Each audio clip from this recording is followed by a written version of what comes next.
throughout the USA, allowing us to introduce the ACCA qualification to them and better serve our members.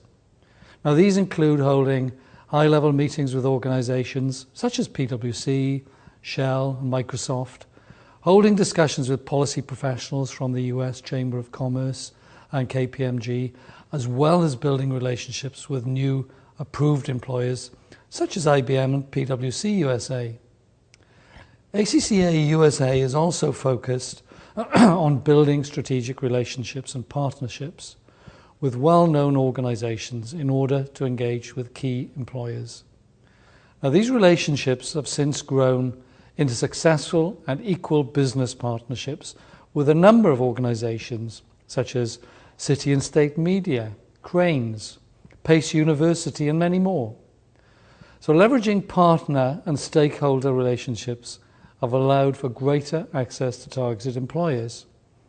Now, for example, a partnership with The Economist allowed for panel participation by Bank of New York, Mellon, and PwC, while our relationship with Women in Government Relations allowed us greater access to KPMG, Deloitte, and Grant Thornton.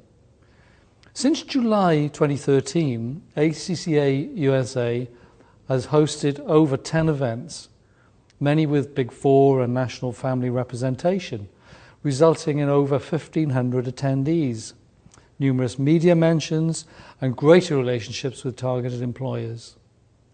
Now, our media recognition work in the USA not only enhances the general brand recognition, but also helps signpost ACCA's activity within the USA.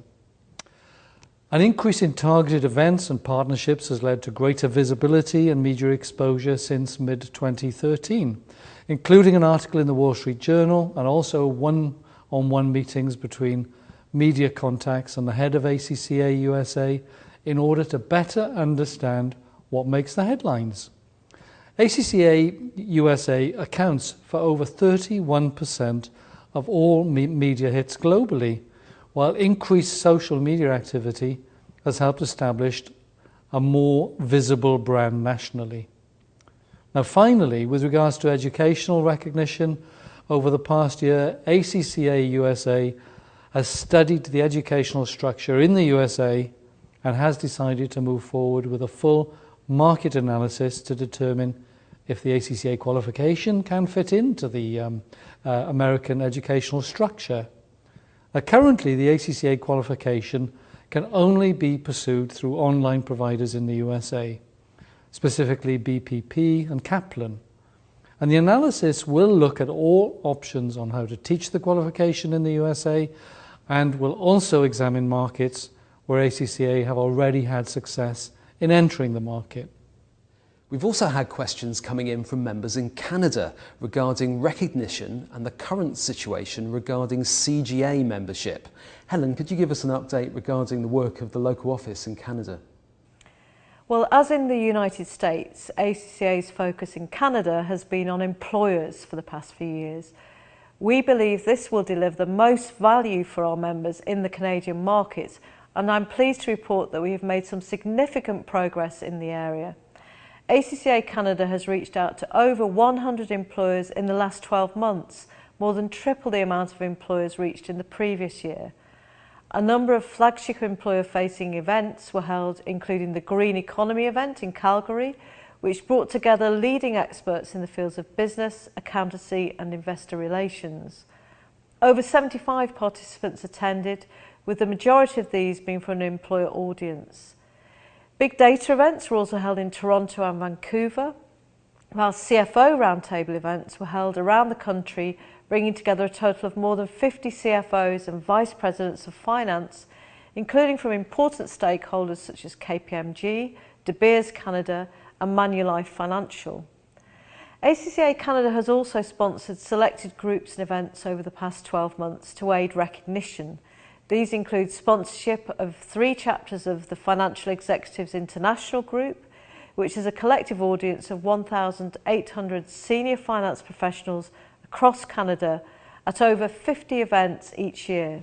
The Women's Executive Network, which sees ACCA's name being associated with other influential sponsors such as HSBC and Scotiabank, and the Financial Management Institute, which has a collective audience of 3,500 finance professionals working in government. With regards to CGA membership, members may proceed to CGA membership under the current conditions of our MRA with CGA Canada until July 2016. We do understand members are concerned about the status of this MRA, and ACCA is maintaining a watching brief on the issue and does not have any indication of any changes that may occur at this time. We will ensure, of course, to communicate with our members here in Canada as soon as we are aware of any developments. Any members of ACCA or CGA that have taken advantage of the MRA will continue to be members of both bodies, provided, of course, they pay their member dues.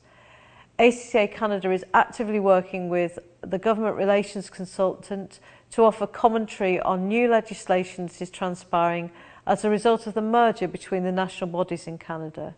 We've recently written to all Canadian premiers and provided full commentary to the provinces of Saskatchewan, Alberta and New Brunswick about the new legislation. Likewise, we continue to communicate regularly with provincial governments, and in the last year we've met with the representatives in Alberta, Nova Scotia and Ontario. And finally, the last region we'll look at is South Africa, where again a number of questions were submitted. Some members have asked whether accreditation with the Independent Regulatory Board of Auditors is being pursued. Martin, would you like to provide an update on ACCA's position on this and also on the kind of work the South African office has been carrying out? Sure. It's true that ACCA is not accredited by the Independent Regulatory Board for Auditors, the IRBA. For the past 5 years, we've taken a decision to pursue market recognition instead of regulatory recognition in South Africa. Now, this means that the local office can focus its resources on building relationships with key stakeholders, such as employers, universities, learning providers, and government to ensure that the ACCA brand remains visible and is considered to be their preferred accountancy qualification. Now, some members have raised the point that IRBA accreditation could result in increased brand awareness amongst our other stakeholders and dispel any misconceptions that the ACCA qualification is inferior to the South African Institute of Chartered Accountants qualification. However, we must consider that there are alternatives to achieving high brand visibility in South Africa, and we believe the work we do with employers and government will achieve this. Now, in the past 12 months, ACCA South Africa has maintained licenses to operate with stakeholders such as the South African Revenue Services, the South African Qualifications Authority, and the Quality Council for Trades and Occupations. They've also built relationships with other key stakeholders where we believe ACCA could add value, such as the National Treasury Capacity Building